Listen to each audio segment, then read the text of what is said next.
السلام عليكم يا شباب، عامل ايه يا حبايبي؟ نفتح كده على اسئله الواجب وارقام اسئله الواجب.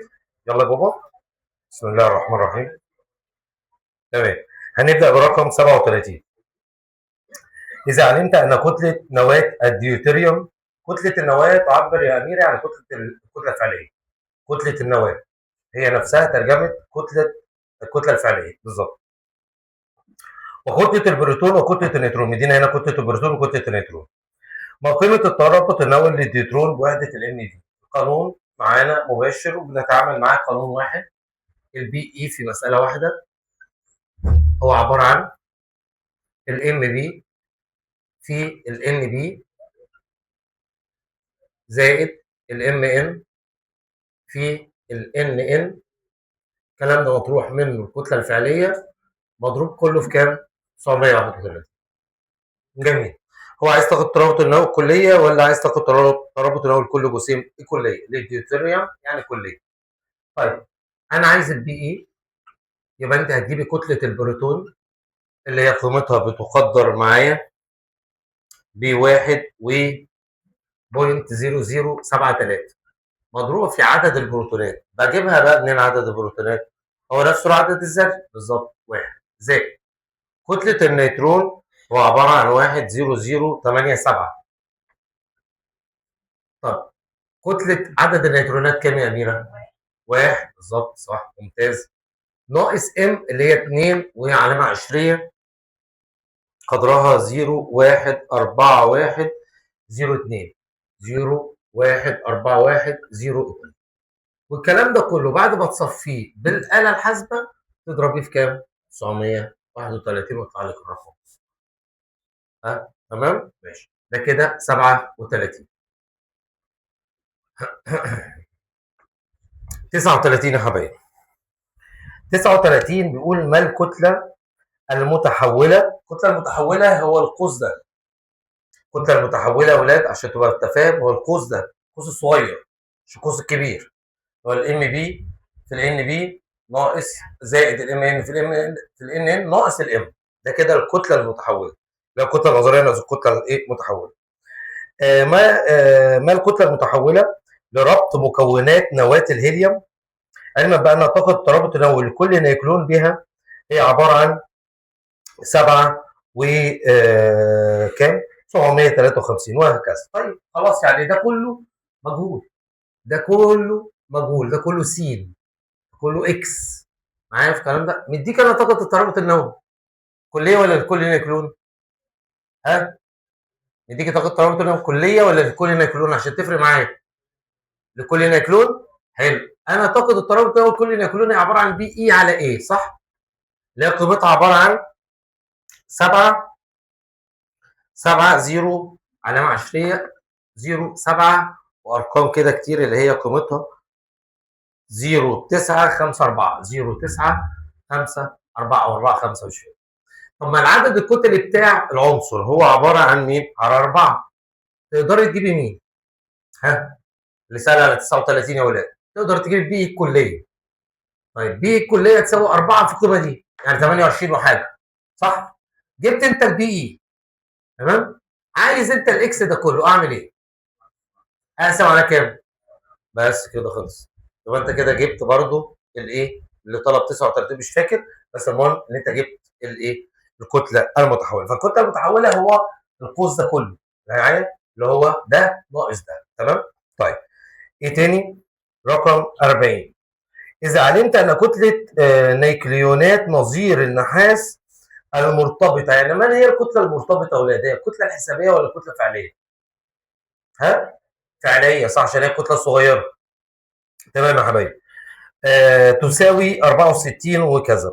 كم تكون كتلة نيوترونات نفس الذرة المنفصلة؟ يبقى الكتلة الأكبر منها. احنا عندنا مبدأ يا جماعة إن الكتلة الحسابية دايما ام الحسابية أكبر من ام الفعلية. فأنا دلوقتي لو معايا ام الفعلية أختار ام حسابية تكون أكبر. عشان كده تلاقي الإجابة د عشان هي قيمتها أكبر من القيمة بتاعتها. عشان اللي طلب 40 41 يا جماعة عايز يعرف يحلها إزاي. ده ما ادانيش اي ارقام خالص عشان اعرف اجيب حاجه صح. بس احنا عندنا مبدا ان الفعليه دايما اقل من الحسابيه او الحسابيه اكبر من الفعليه. تمام. طب ايه اللي بعد منها؟ 41. إذا علمت أن كتلة البروتون وكتلة النيوترون فما هي الكتلة الفعلية لنواة ذرة نظير التريتيوم؟ نفس الكلام بالظبط، هتجيب كتلة حسابية عادي واختار ايه؟ وعايز الكتلة الفعلية، الكتلة الفعلية أكبر ولا أقل من الكتلة الحسابية ولا إيه؟ طيب هتجيب الكتلة الحسابية عادي، الكتلة الحسابية هتجيبها ازاي؟ كتلة البروتون في عدد البروتونات، معايا يا فتاش؟ كتلة النيوترون في عدد النيوترونات وتجمعيهم. دي اسمها الكتلة الحسابية اللي هي الكتلة المنفصلة. والمبدأ النووي بيقول ايه؟ ان الفعلية دايما أقل من الحسابية. اللي هو نظير التريتيوم، اللي هو النظير اللي اسمه تريتيوم. فهمتك، يعني التريتيوم هو عبارة عن ايه؟ اتش على 3، ما هو نظير، يعني يسمى نظير. معايا في الكلام ده؟ اجي اقول لك نظير الديوتيريوم، النظير بيتقلل عنصر، فهمت؟ يعني اقول نظير الهيدروجين لو انت عايز حد تاني، انما انا نظير فاسمي نظير التريتيوم، نظير الديوتيريوم، نظير البروتيوم. معايا في الكلام؟ ان هي حد تاني، ما هو مفيش يعني هو مفيش واحد اربعه. معايا في الكلام ده؟ لان انا عندي الهيدروجين يا واحد اثنين يا واحد ثلاثه يا واحد اربعه، صح كده؟ واحد واحد واحد اثنين واحد ثلاثه، تمام؟ هي القيمه بتاعتها. طيب ده اللي هو ال 41. ايه تاني يا ولاد؟ ايه تاني يا حبايبي؟ طيب المسائل، مسألة رقم 53 لو حد عايز منها حاجة. مسألة 52 أو 53؟ مسألة 52 أو 53؟ تمام؟ طيب أوكي. طب 52 طلعت قيمتها كام؟ كام؟ 23 بالسالب، أنا سامع 3 سالب. 23. طيب مجموع كتل النيوكليونات الحرة في أحد النظائر علما بأن يعني مجموع النيوكليونات الحرة يعني يقصد بيها إيه؟ كتلة حسابية، صح؟ تمام. طلعت كتلة حسابية كام؟ 61، صح. أول ما تنطق كده دي كده صح. ليه؟ لأنك أنت جبتها أكبر من الكتلة الفعلية. دايما عايز تعرف أنت صح ولا غلط، دايما الكتلة الحسابية أكبر من الكتلة الحسابية. الكتلة الحسابية دلوقتي بقى ليها اسمين، هي إيه؟ الكتلة الحسابية هي نفسها الكتلة النظرية، هي الكتلة النيوكليونات الحرة أو المنفصلة. طب الكتلة الفعلية هي الكتلة العملية والكتلة الحقيقية، أو هي كتلة النيوكليونات المرتبطة، أو هي كتلة النواة.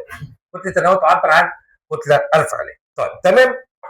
الحصة اللي فاتت بقى يا أولاد كنا اتكلمنا على جسيمات خرجت من الإشعاعات. هذه الجسيمات عرفت بأنها جسيمات نووية، وعرفنا إن هي 4 أنواع من الجسيمات لو نتذكر كده مع بعض. هي جسيم مين وجسيم مين وجسيم مين وأشعة مين. كان جسيم ألفا وبيتا السالبة اللي اسمها نيجاترون، وبيتا الموجبة اللي هي بوزيترون، والايه؟ واشعه جاما. صح. ليه بنقول على جاما اشعه يا ولاد؟ يعني ليه ما نقولش عليها جسيمات زي التانيين؟ عشان ليس لها كتله ولكنها تعبر عن فوتونات وتعبر عن طاقه زائده. ممتاز. طيب خروج الجاما لا يؤثر على العدد الذري ولا على عدد كتل العنصر، ولكن خروج الجسيمات الاخرى يؤثر. فخروج جسيم الفا من العنصر يأثر على العدد الذري ان هو يقلله ولا يزوده؟ يقلله بمقدار كام؟ ويقلل العدد الكتلي بمقدار كام؟ صح. ويقلل النيوترونات بمقدار كام؟ 2. صح. طب البوزيترون او النيجاترون فخروجه من العنصر فبالتالي بيعمل ايه في العدد الذري؟ بيزود. قلنا اي حاجه باشاره سالبه تزود، صح. ممتازين. تزود العدد الذري بمقدار ولكنه لا يؤثر على. تمام. 10/10. ربنا يحفظكم يا رب. اما البوزيترون فهو خروجه يؤثر على العنصر. هو بيعمل ايه في العنصر؟ بيقلل العدد الذري بمقدار ولا يؤثر في العدد الكتلي. طب ازاي دول زودوا في العدد الذري وده قلل في العدد الذري وعلى الرغم كده لا يوجد تغير في العدد الكتلي؟ تقول لي لان في حاله النيجاترون يتحول ايه لايه؟ نيوترون الى بروتون، وفي حاله البوزيترون بروتون نيوترون، فبالتالي العدد الكتلي ثابت ما فيهوش اي مشكله. وقلنا برضه لو هو طلع لك جسيمات متعدده سهل ان انت تلعب عليه، هو بيلعب عليك سهل ان انت تلعب عليه. يقول لك مثلا انا عندي عنصر اسمه اليورانيوم او خلايا رصاص المرض. الرصاص بي 82 206. خرج من هذا العنصر عنصر اخر، هو اللي داخل اسمه نواة عنصر ايه واللي خارج اسمه نواة عنصر ايه؟ اللي داخل اسمه نواة عنصر الام واللي خارج الوليده. طلع معايا 2 نيجاترون زائد 3 الفا زائد 3 بوزيترون زائد جاما، عادي جدا. فقول لي لو سمحت انا عايز العنصر اللي طلع ده. قلت لك النوويه عبيطه قوي وما فيهاش اي مشكله، انت كل الحكايه بس تفهم اللقطه بتاعتها. حتى مساله اخر مساله النهارده اللي هي مساله عمر النص، اخر مساله في النووي ما فيهاش اي حاجه. الدرس الاخير ما فيهوش مسائل، في نقطتين كده بس حلوين نظريين. فانت سهل قوي تتعامل مع النوويه، سهل جدا. هتعمل ايه؟ قلنا نعمل ايه عشان اطلع العنصر ده؟ ها فاكرين؟ قلنا نصفي الموضوع رياضيا مع الجسيمات الثانيه، صح؟ لازم كل واحد باللي تحت منه. ها دي هنا تحت منها كام؟ -2. ما انت بتضرب بقى، صح؟ ها دي تحت منها كام؟ -6، صح؟ حلو اللي انت بتحط فيه الاشاره. ها دي تحت منها كام؟ -3. التصفيه ان هي بكام؟ 7. 7 باشاره موجبه ولا 7 باشاره سالبه؟ موجبه. يبقى اذا هتقلل من العدد الذري دوت بمقدار كام؟ ها 7 بالظبط كده اهو. يعني معنى كده ده هيعبر عن 75 بالظبط. ده العدد الذري جبناه يا مستر اهو. طب العدد الكتلي هتلاقي دايما اي حاجه ثانيه غير الالفا ما فيهاش تغيير في العدد الكتلي، يعني الاي او الاي ما فيهاش تغيير، فبالتالي اشتغل على الالفا على طول. 3 في 4 بكام؟ يعني معنى كده هتقلل المركب دوت بمقدار 12 من العدد الكتلي او من النيوكليونات، فبالتالي يبقى العدد الذري كام؟ او العدد الكتلي كام؟ 194. وحط مكان العنصر اكس واي زد ايا كان. طب العنصر اللي خرج ده نظير ولا عنصر جديد؟ العنصر اللي خرج ده نظير ولا عنصر جديد؟ عنصر جديد. ايه اللي عرفه؟ بالظبط كده، لان هو حصل ان هو غير في العدد الذري. طب امتى العنصر يطلع يبقى نظير؟ لو طلع بنفس العدد الذري بس بتغير في ايه؟ في العدد الكتلي. اسف. طب تعالى بقى النهارده نعرف، ودينا رجعنا اهو على السريع في الجزئيه اللي فاتت. تعالوا نعرف حاجه اسمها تي هوف، فتره عمر النصر. ايه موضوع فتره عمر النصر؟ النوويه على فكره احلى ميزه فيها، رغم ان هي طبعا مدمره جدا لو الواحد اتصرف معاها بغباء او ما عرفش يتصرف معاها بحكمه، الطاقه النوويه، ولكن عندها حاجه اسمها اصول في حياتها. يعني كل العناصر المشعه او الغير مشعه بتحب تعمل حاجات واحده، ودي الميزه اللي خلت الانسان يعرف يتعامل معاها. صعب قوي ان انت تتحكم مع حاجه خطيره، بس لما تلاقي الوحش اللي قدامك دوت على الرغم ان هو وحش وعشراني وفظيع، بس عرفك امتى يتشرش وما بيبقاش فيه وقت تاني لغير كده، او امتى يطلع الطاقه الجبروت بتاعته وما بيغيرهاش، ما طلعش في وقت تاني. فبالتالي هتقول ايه؟ خلاص هاجي في الوقت دوت واعمل ايه؟ ابعد او احطه في قفص لحد ما يخلص الشر بتاعه. مش هيفاجئني يعني ان هو مره واحده يطلع طاقته في اي وقت. عنده مبادئ في حياته ثابته. الطاقه النوويه عندها مبادئ في حياتها. ايه هي المبادئ بتاعتها؟ اي عنصر مشع يا ولاد، هسال سؤال كده، هل جميع العناصر المشعه تنحل بنفس المقادير وبنفس الفترات الزمنيه؟ لا، يعني اكيد كل عنصر مشع على حسب بقى ايه الطاقه اللي عنده الزياده، صح؟ ولا انت ممكن تنحل في كام يوم، انا ممكن انحل في ساعتين، ده نحل في كام سنه، ماشي. بس شو على الرغم اختلاف مده الانحلال، واختلاف طريقه الانحلال، واختلاف الطاقه اللي هتطلع من كل عنصر مشع، الا ان جميع العناصر المشعه عندها مبدا ثابت ما بيتغيرش، بيحصل مع الناس كلها. بيحصل مع الناس كلها، مع العناصر المشعه كلها يعني. ايه هو؟ ان اي عنصر مشع اثناء انحلاله في كل مره انحلال، ركز بقى معايا، في كل مره انحلال مش بينحل جزء من كتلته او جزء من عدد انويته وخلاص، لا ده بينحل نصف عدد كميته. نصف ايه؟ وايه كلمه كميته؟ يعني نصف كتلته ولا نصف عدده ولا نصف عدد جزيئاته ولا نصف حجمه ولا نصف ايه؟ قال لك على حسب هو واقف. فرضا واقف على هيئه عدد انويه، يبقى نص كميته يوصل بايه؟ نصف عدد انويته. طب لو واقف على هيئه حجم، نصف حجم. لو واقف على هيئه ذرات، نصف ذرات. لو واقف على هيئه كتله، نصف كتله. المهم عندي ايه هو المهم؟ مش مهم انت مين، المهم ان انت لما هتنحل في المره الواحده، في المره الانحلاليه الواحده، هتنحل بمقدار ربعك ولا جزء من كميتك ولا كلك ولا نصك؟ طب ده عنصر مين اللي بيعمل الكلام ده؟ ايوه، اللي هو اليورانيوم ولا الثوريوم يعني؟ اي عنصر مشع، طالما انت قلت لي ان ده عنصر مشع. يختلف بقى فتره انحلالك، بمعنى تقول لي طب انت مش قلت لي كلنا زي بعض يا عم يوسف؟ على فكره انا شفت اليورانيوم يا مستر عمل الانحلال بتاعه في ثلث ساعه، الثوريوم عمل الانحلال بتاعه في يوم. ها شفت انت بتقول كلام خرف ازاي؟ اقول لك ما انا قلت لك يختلفوا في مده الانحلال، انما ما بيختلفوش في ايه؟ في طريقه الانحلال. الطريقه الميكانيزم ما بيختلفوش بيها. طريقتك ايه يا عم العنصر في الانحلال؟ ان انا في المره الواحده بينحل نص كميته. طب انت بتنحل في قد ايه؟ اقول لك لا دي مش بتاعتك، مش بتاعتك، انت حشري كده. انا انحل في ربع ساعه، انا انحل في ساعه، انت في ساعتين، انت مش بتاعتك. المهم ان في كل مره هيحصل ايه؟ انحلال لنص كميه. تمام؟ يعني معنى كده ان انت تقدر على فكره تعرف العنصر المشع هيستقر عند كميه قد ايه لو عرفت عدد مرات انحلاله. واحد يقول يعني ايه؟ يعني لو انا مثلا قلت لك عنصر ما مشع بادئ ب 20 في 10 اس 3، ركز كده معايا، 20 في 10 اس 3 نواه لعنصر مشع. دي كميته. العنصر بادئ بهذا العدد من الانويه، عدد كبير حلو. 20 في 10 اس 3 يعني عدد محترم يمثل حوالي 20,000 من الانويه. حلو الكلام؟ بقول لك هذا العنصر المشع استقر بعد 4 مرات انحلال. يعني بعد ما عمل 4 مرات انحلال قال لك بس خلاص والله يا جماعه انا طلعت الطاقه الزياده اللي عندي وما عدتش قادر انحل تاني. خلاص فيصت، كبرت في السن. حلو الكلام؟ بنحل كم مره؟ يبقى يا ترى عدد الانويه اللي هيبقى عليه وقت ما يبقى مستقر كام؟ انتوا بتقولوا ربع، يعني مثلا وليكن 5 صح؟ همشي بدماغكم. انا مشيت بدماغكم، تعالوا شوفوا دماغي.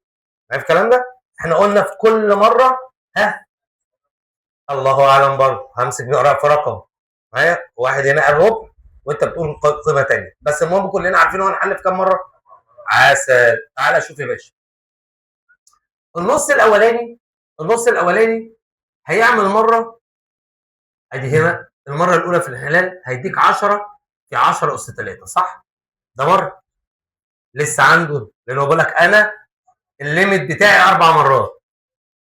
مره كمان هتلاقيه 5. الناس اللي كانت بتقول ربع وصلنا للخمسه واحنا لسه ما خلصناش. الناس اللي كانت بتقول ربع وصلنا للخمسه واحنا لسه ما خلصناش. ده احنا عملنا نص في نص. طب نعمل كمان مره هتبقى 2 ونص 10 اس 3. نعمل كمان مره 1 وربع في 10 اس 3. ايه ده؟ يعني معنى كده هذا العنصر اللي كان عنده من الانويه 20 في 10 اس 3 كان عنده 20,000 نواه. 20,000 نواه يوم ما يوصل لمرحله ان هو اتحال على المعاش. كلمه اتحال على المعاش يعني ايه؟ ما عادش هيقدر يقوم بالوظيفه اللي ربنا خلقه عشان ايه؟ الوظيفه اللي ربنا خلقه عشانها ان هو خلاص ينحل. لا خلص. طب هو كان بينحل ليه؟ عنده ايه؟ عنده طاقه ايه؟ زياده. يقول لك ايه؟ انا عندي طاقه زياده مش عارف اقعد كده. عنده افوره. فبالتالي هنا رقم 2، هنا 3، هنا 4. وصل لاعلى عدد من الانويه اللي هو وصل عندها 1 وربع في 10 اس 3. يعني معنى كده دي انويه مستقره ولا انويه غير مستقره؟ انويه مستقره ولا غير مستقره؟ مستقره بالظبط. تمام؟ طب امال الانويه ديت انويه مستقره ولا غير مستقره؟ غير مستقره. طب عشان يستقر، طب السؤال هنا هل معنى ان العنصر ده عمل 4 مرات يبقى اي عنصر يعمل 4 مرات؟ طب ايه وجه التشابه اللي ما بين اي عنصر واي عنصر مشع؟ عايز وجه تشابه واحد بس. ايه وجه التشابه الوحيد؟ ايه وجه التشابه اللي انت لازم تكون متاكد منه قبل ما تخش على العنصر المشع؟ ايه هو؟ ان اي عنصر مشع وهو بينحل في المره الواحده لازم ينحل ان هو يصل اليها نص ايه؟ كتلته ولا كميته؟ طب ما نقول كتلته. ده احتمال، انا بتكلم بصفه عن كميته على حسب انت جاي. يعني لو قلت لك نص كتلته هتتربط انت بالكتله. هجيب لك مساله على العدد اللي هو تقول لي مستر، اقول لك ايه؟ تقول لي انت قلت لي نص كتلته. اقول لك ما انا قلت نص كميته عشان كده، عشان تشتغل على اي كميه انا هديها لك. اديتك الكميه عدد انويه، اديتك الكميه كتله، اديتك الكميه حجم، اديتك الكميه زي ما اديتها لك. المهم شوف الكميه بتاعه العنصر ومشع هي ايه، واقعد اعمل ايه؟ نصص. طب سؤال، عشان في طلبه بتعلق في دماغها المثال، اذا اي عنصر مشع هينحل في 4 مرات، صح يا احمد؟ ها؟ امال هينحل في كم مره؟ على حسب يا عم، بالظبط، على حسب قدرته، على حسب قوته، على حسب هو عنده طاقه زياده قد ايه ويقدر ان هو ينحل عليه. معايا يا حمام؟ ماشي حبايبي. يبقى اذا ده كده العنصر المشع بتاعي. يبقى اذا كيف يمكن، ركز بقى، كيف يمكن تموتوا في الهايف يا مغني؟ اه والله احنا دايسين معاه. كيف يمكن ان يتم حساب التيهاف؟ ها، كيف يمكن حساب التيهاف؟ مين هو التيهاف ده بقى؟ تتوقع ايه هو من على الرسم اللي انا عملته؟ توقع، انا بديك قانون، توقع. ها، انهي بقى فتره؟ لا، كله اسمه زمن الكلي. يعني مثلا ممكن اكون ابتديت هنا في 2025، وده حقيقه مش بهزر، العنصر تم استقراره في 2027، يبقى الفتره الزمنيه هي سنتين. لا، انا عايز الفتره الزمنيه بتاعت المره الواحده، وهتلاقيهم متساويين دايما، ما تقلقش، مش متساويين في الكميه، متساويين زمنيا. متساويين ايه؟ يبقى انت عايز تقف، دي معناها ان هو زمن ايه؟ الفتره الواحده زمن ايه؟ تعمل ايه؟ يلا اخترع لي قانون، وهتلاقي ان شاء الله اللي انت هتخترعه ده هو الصح. الزمن اللي انت بتقول، انت قلت لي بدات 25 نهيت 27، صح؟ يبقى انت الزمن سنتين. حلو، يبقى الزمن الكلي هقسمه على مين؟ عدد ايه؟ الفترات. شوف بقى، طب هل ده بقى 4 ولا متغيره؟ انت ونصيبك بقى. يبقى اذا التي هاف قانونها ايه؟ التي هاف هتبقى قانون ايه؟ ها؟ التي الكليه. يقصد ايه بالتي الكليه؟ الزمن الكلي، وعلى حسب وحدته على فكره، طالما مش طلبت تحويل. يعني لو جاي لك مش فيزياء انا هنا، يعني جاي لك بالسنين سيبها سنين، جاي لك بايام سيبها ايام، جايبها بدقائق سيبها دقائق، جايبها بساعات سيبها ساعات، هنا رياضي. ولو فاكر موضوع المربع هيبقى سهل قوي عليك قوي انت تفتكر يعني. لو مش فاكر طبقها رياضي. ها، عايز النسبه المئويه للماده المتبقيه. قول لي اقسم مين، بس بالعناوين مش بالارقام، يعني عشان ده مثال اللي فوق. اقسم مين على مين في مين؟ ابويا اداني 200 جنيه، خرجت النهارده رجعت له ب 20 جنيه. قال لي ليه؟ انا انت صرفت بنسبه كام يالا النهارده؟ ها، هتعمل ايه عشان تقول له؟ اداني 200 جنيه رجعت ب 20 جنيه، اداني 200 جنيه رجعت ب 20 جنيه، فبدهم يقول له خد يا معلم 20 جنيه بقى 200 جنيه اهو. قال لي ليه انت صرفت بنسبه كام يالا النهارده في الساعتين اللي انت خرجتهم دول؟ تعمل ايه؟ مش لازم تديني الرقم، قول لي هتعمل ايه عليه، قول يا عمر. بس اقسم الجزء المتبقي اللي هو الجزء اللي استقر، صح؟ يعني هقسم الكميه المتبقيه، صح؟ على مين يا عم؟ على الاصليه، صح؟ مضروبه في كام؟ في 100. فانا قلت له يابا والله اصل انا صرفت النهارده بنسبه 20 على 200، يعني كانها 1 على 10 في 100، يعني بنسبه 90% من اللي انا كلمته. خلاص اوكي؟ تمام. قال لي يعني انت صرفت بنسبه كام؟ اقول له والله ما انا قلتها لك. قال لي يعني انت الفلوس اللي اتصرفت كانت نسبه كام من ال 200؟ عايز المنحله اللي اتحللت. اقسم هنا على مين بقى؟ هنا انا جبت نسبه المواد المتبقيه، اللي اتبقى كان كام بالنسبه للي موجود. يبقى بالتالي نسبه المتبقي معاك خلاص عرفناه. تمام. عايز اجيب النسبه المئويه للمتحلله. لا لا لا، اقسم يعني ايه؟ الفرق. ممتازه يا مروه، ممتازه. هنا التمييز، هو دي كانت مباشره بقى، انما هنا التمييز. الفرق ما بين الاثنين. هجيب الاصليه واطرح منها المتبقيه، ده المتحلله، دي اللي اتاكلت، دي حته التفاحه اللي اتاكلت. تمام. خلاص. يبقى بالتالي هجيب الاصليه ناقص المتبقيه على الاصليه، الاصليه ناقص المتبقيه على الاصليه، الاصليه ناقص المتبقيه على الاصليه. طب الاصليه ناقص المتبقيه في كلمه واحده هي عباره عن ايه؟ عن المتحلله، صح ولا لا؟ مضروبه في 100. طب نروح لصفحه 182 ونشوف مسائلنا يا باشا. نشوف مسائلنا يا باشا، وهتلاقي مسائل النوويه لذيذه جدا جدا جدا. هنا المساله رقم 2، وهنا المساله رقم 3، وهنا المساله رقم 4. يلا يا باشا. تلاقي مسائل نوويه جميله جدا جدا، وفتره عمر نصف بسيطه قوي وما فيهاش اي مشكله. تحبها يعني. صفحه 182. السؤال الاولاني او السؤال الثاني، الاولاني كان مباشر. السؤال الثاني، عنصر مشع تحلل 75%. تحلل ايه؟ 75%. اللي انت كنت كام عشان تحلل منك 75%؟ انا ما اعرفش. ايوه طيب ما تعرفش يعني كانك كنت كام يا اللي ما تعرفش؟ قال لي يعني بنسبه 100%. كنت بنسبه 100% موجود 100%. تتاكل مني او تحلل مني كام؟ حلو، يعني انت كنت 100%. لما اتاكل منك 75 يبقى انت نهايتك كام؟ صح؟ انا كنت 100% اتحلل مني 75%. انا كنت 100% اتحلل مني 75%. يبقى انت باقي معاك كام؟ ها؟ طب يعني معنى كده انت وصلت في كام فتره هنا؟ ما هو 100 نصها كام؟ وال50 نصها كام؟ ما انت لازم تجيب الفترات يا كبير. اهم حاجه عندك تجيب الفترات دي. ودي عايزه انت بادئ بايه ونهايه بايه. واحد يقول لي انت جبت ال 100 دي منين؟ وال 25 دي منين؟ ده كلام مش موجود قدامي في المساله.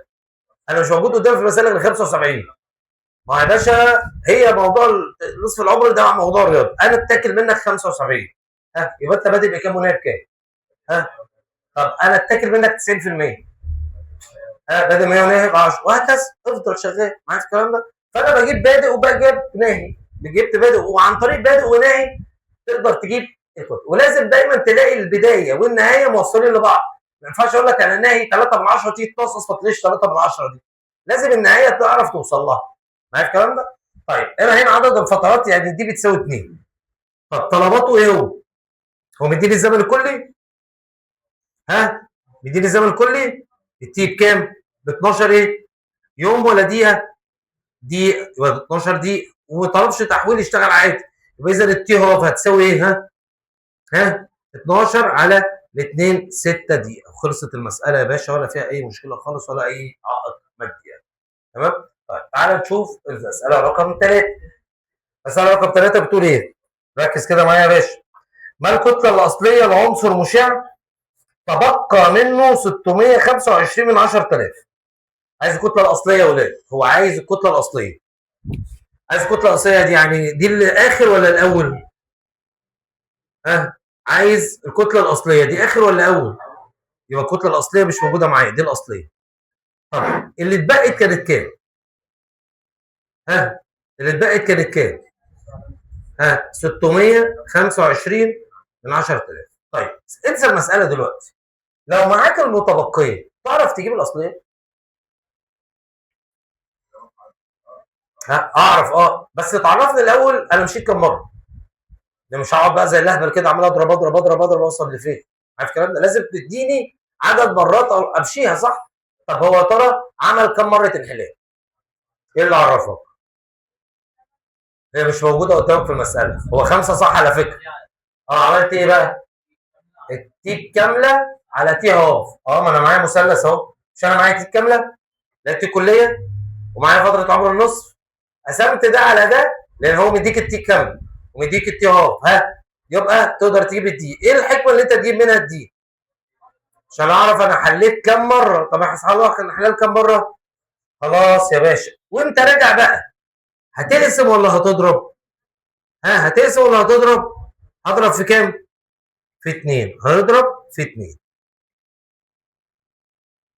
ادي في كل مره هتضرب 2. 5 اسهم اهو. في 2 في 2 في 2 في 2 في 2. تقول لي ليه يا مستر ضربت في 2 هنا؟ اقول لك لان انا جاي من المتبقيه يا بابا ورايح للاصليه. لو انا رايح للاصليه والنبي ماشي في اتجاه المتبقيه هقسم على نص. يبقى هنا هتساوي في الاخر كام؟ 2 جرام. ولا هي كانت 2 جرام ولا كانت 2 ايه؟ 2 جرام. كان وحده القياس كانت كتله يعني. خلاص. طيب بص بقى على الرسمه البيانيه بتاعت رقم 4. بص وجاوب. ركز بقى معايا. العلاقه البيانيه بتاعت الرسمه قدامك كانت ما بين مين وما بين مين يا باشا؟ كانت ما بين الكتله المتبقيه دون انحلال وكان ما بين الزمن. بدا الكتله بكام يا اولاد؟ يعني انا رد على اسئلتي بس. بدا الكتله في المساله دي بكام؟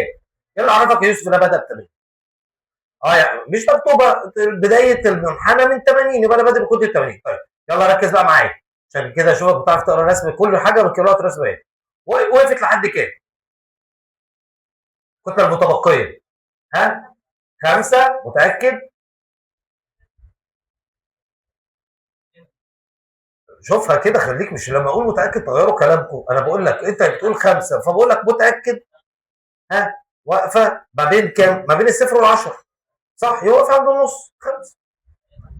لا، هي واقفه عند النص بالظبط. الثبات عند النص، من بدايه الثبات عند النص، فهي 5. حلو الكلام. يعني معنى كده نحل كتله قد ايه؟ ها، نحل كتله قد ايه؟ 75، صح كده؟ طيب، كان بادئه او وقفت عند زمن كام من الانحلال؟ ها، 9. ايوه، انا عايز ليه دي؟ انا عايز ليه دي؟ على فكره هو جاب مساله عشان اللقطه دي. عايز يشوفك انت متعلم ان بتاخد الزمن من بدايه الثبات ولا من نهايه الثبات. لو تاخد بالك، المنطقه الاخيره ثابته، اخر حته ثابته يعني مستقيمه، عامله كده اهو. حلو الكلام. مش عامل كده اهو، بعد كده حته ثابته اهو، صح؟ حبيب قلبي، لما تلاقي منطقه ثابته عندك ما تاخدش اخر الزمن ده. لو في ثبات خد مين؟ ها، اول الزمن، لان انا ثبت عند اول الزمن. ازاي اخد اخر الزمن؟ طب ما انا برضو لسه ثابت، طب ما اتغيرتش، فانت كده ضيعت عليها نص، ضيعت عليها زمن زياده. امتى تاخد الزمن الاخر؟ لو انا لسه بتغير. انما انا فضلت ثابت في التسعه وفضلت ثابت في التسعه ونص، يبقى انا اخد انهي زمان؟ بالظبط، يبقى عند الثبات. هي دي لقطه المساله يا ولاد على فكره، بس المساله بعد كده عاديه. عند الثبات اخد بدايه الزمن لما يكون عندي منطقه ثابته. معايا الكلام ده؟ يبقى بالتالي انا اخد 9 ولا 9 ونص؟ طيب، يبقى الزمن الكلي كده 9، صح؟ الزمن الكلي ايه؟ وانت جبت المقدار بتاع الانحلال كله، انت قلت من كام لكام؟ ها، من 8، من 80 لحد كام؟ لحد 5. يعني معنى كده الكتله المنحله كانت كام؟ ها، 75. هتقسم كام على كام؟ ها، 75 على ولا هو عايز ايه؟ ما زمن عمر النصف لهذا الزمن. يبقى هتقسم الزمن بتاعك. طب هات بقى القيمه بتاعتك، يلا. انا عايز اقسم على عدد الفترات بتاعتي، فتره عمر النصف بتاعتي. ها، انت هتشتغل دلوقتي ب 75 بادئ بيها، وهتنهي عندك بخمسه، صح؟ يلا يا جماعه عشان نجيب الفترات بتاعتها. ها، 75 ولا هي كانت بادئه ب 80؟ انا اسف، 80 نصها كام؟ ها، 40. ال 40 نصها كام؟ وال 20 نصها كام؟ وال10 نصها؟ ادي 1 2 3 4. يبقى دي بتاعتك بكام؟ ها، باربع فترات. جميل. التي هاف هتساوي ايه؟ ها، ايه على ايه؟ ها، التي كلها بكام؟ 9، صح؟ على كام؟ يبقى ب2 وربع على حسب الزمن ده. الزمن عندي بوحده الايام، يبقى دي. تمام؟ طيب، ده السؤال الاولاني. الف. طب ب طالب منك ايه؟ اسمعها بالعربي. الكتله ليه؟ الكتله المتبقيه كام؟ بعد 4 ايام. هتطلع كده اهو، ادي الامتحان عندك. هتشوف الزمن اللي عامل 4 وتشوف الكتله المتبقيه عنده كام. يبقى انت هتطلع من 4 هنا اهو، وشوف هنا انا واقف فين بالظبط. ها، يبقى الام المتبقيه بعد 4 ايام، بعد 4 ايام، ها، هتبقى 20. هل دي كده كتله مستقره ولا قابله للانحلال؟ ليه؟ لان انا عارف ان انا هقف عند الخمس لسه كام، صح؟ طب كمل اللي بعد منها يا باشا. ها، عايز ايه؟ عايز العضو الكتله المتحلله بعد ايه؟ بعد ال6 ايام. طب هتبقى الكتله المتحلله بعد 6 ايام هتبقى كام؟ هتبقى 10 بالظبط كده. لما تطلع من الست وتروح تشوف القيمه بتاعتها هتلاقي 10. ليه؟ ادي اهو عند ال6 ايام هتبدا تطلع، هتكون واصله عند ال10 اللي موجوده معايا. تمام؟ انما ليه هناك هتبقى الكتله بتاعتنا عند ال4 وهنا 20. على فكره في 2 الكتله المتبقيه يا اولاد هتبقى 20. الكتله المتحلله في العنصر بعد 6 ايام مش هتبقى 10، هتبقى 70، لان الكتله المتبقيه هي اللي 10. ركز بس، انما المتحلله بطرح المتبقيه من الاصليه، يبقى الكتله المتحلله هتبقى ايه؟ 70. تمام؟ طبعا ده تطبيق تكنولوجي تذاكره عشان بيجي عليه برضو اسئله مقاليه. ده بتاع الدخان، ازاي الدخان يزمر وقت ما يكون في حريقه.